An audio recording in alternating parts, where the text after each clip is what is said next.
Hello class 10, let's continue exercise 9.1 question number 14। 14th question में देखो हमें क्या गिवन है कि 1.2 मीटर टाल गर्ल एक यहाँ पे खड़ी है। यहाँ पर एक लड़की खड़ी है, उसकी हाइट है 1.2 मीटर और वो बलून बी और डी पॉइंट पे बलून है। ये क्या है? दो बलून है, उनको देख रही है। जो आगे वाला बलून है वो बनाता है 30 डिग्री का एंगल और जो पास वाला बलून है वो बनाता है 60 डिग्री का एंगल। क्लियर है? ठीक है।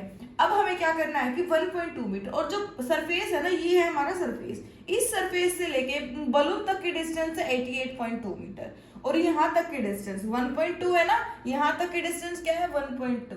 तो लेकर डी से लेकर ई पॉइंट तक की डिस्टेंस कितनी बचेगी? 88.2 में से 1.2 सब्ट्रैक्ट करोगे तो 87।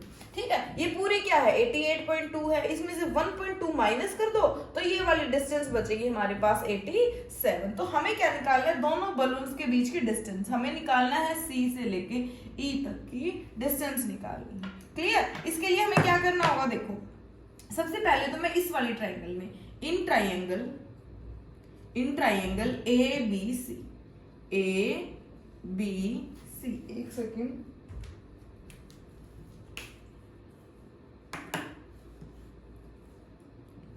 इन ट्राइंगल ए बी सी, इस ट्राइंगल में हम परपेंडिकुलर बाय बेस लेंगे। Perpendicular by base equal to क्या होता है? Tangent theta. इस ट्राइंगल में एंगल, पूरा एंगल कितने का है? 60 डिग्री का है। उस एंगल का एंगल 30 डिग्री है। इस ट्राइंगल का एंगल ये पूरा है, इस ट्राइंगल के साथ ये एंगल बन रहा है ना, तो 60 डिग्री है। परपेंडिकुलर कितना है? ये वाली साइड कितनी है? ये वाली साइड है 87, ये भी 87 और ये भी 87। परपेंडिकुलर 87, बेस हमारा कितना है? ए से लेकर सी तक है, इज इक्वल टू टेंजेंट 60 की वैल्यू कितनी है? √3 है। क्रॉस मल्टीप्लाई कर दो, 87 √3 यहाँ डिवाइड में आ जाएगा, इज इक्वल टू AC। यहां से हमें AC की वैल्यू मिल चुकी है। अब हमें क्या करना है? ADE ट्राइंगल में लगाएंगे। इन ट्राइंगल ADE ट्राइंगल में perpendicular by base is equal to tangent. इसमें छोटे वाले ट्राइंगल में कितना एंगल है? 30 डिग्री है, 30 डिग्री। परपेंडिकुलर सेम 87, बेस क्या है? CE। एक सेकेंड, जो हमारे पास, एक सेकेंड, इसको भूल जाओ एक सेकेंड के लिए, इसका एंगल भी भूल जाओ। जो हमारी ये वाली ट्राइंगल बची है ना, इसका बेस क्या है? ये है, ए से लेकर ई तक। AC plus CE is equal to tangent 30 की वैल्यू 1/√3 हो जाएगी।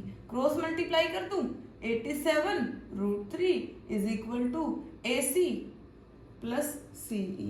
यहां अगर मैं AC की वैल्यू रखूं, क्या रखूं? 87/√3 रखती मैंने। ठीक है, 87√3, ये यहाँ एक सेकेंड, √3 यहाँ प्लस इधर आके माइनस आ जाएगा। 87/√3 is equal to CE।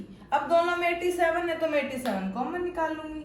87 common निकालेंगे तो √3 माइनस 1/√3। क्रॉस मल्टीप्लाई कर दो इसकी, 87 √3 की मल्टीप्लाई √3 से 3, 1 की मल्टीप्लाई 1 से 1 डिवाइड बाय √3। ठीक है, तो हमारे पास यहाँ से क्या आएगा? 3 - 2 होता है, 3 - 1 होता है 2। ओके, अगर डिवाइड में अब हमारे पास √3 है तो उसका क्या करते हैं? हमें हमेशा रैशनलाइज करते हैं। ठीक है, रैशनलाइज कर दिया तो √3 की मल्टीप्लाई √3 से करोगे तो क्या आएगा? √3 की मल्टीप्लाई √3 से करोगे तो 3 आएगा। ठीक है, अब इसको कैंसिल करो, 3 2 जा 6 एंड 3 9 जा 27। 29 की किससे मल्टीप्लाई करनी है? 2 से। 9 2 जा 18, 2 2 जा 4 एंड 1 5 √3। किसकी वैल्यू आ गई? CE की वैल्यू आ गई। CE क्या था? उन दोनों के दोनों बलून के बीच की डिस्टेंस थी CE, वही हमें निकालना था। ठीक है, तो CE की वैल्यू क्या आ गई? रैशनलाइज करने के बाद 58√3। साथ में मीटर लगा देना, सेंटीमीटर है तो सेंटीमीटर लगा देना। ओके, नेक्स्ट क्वेश्चन करेंगे नेक्स्ट लेक्चर में। डाउट है तो पूछ लेना और ये PDF में इसके नोट्स जो है मैं टेलीग्राम ग्रुप पे डाल दूंगी।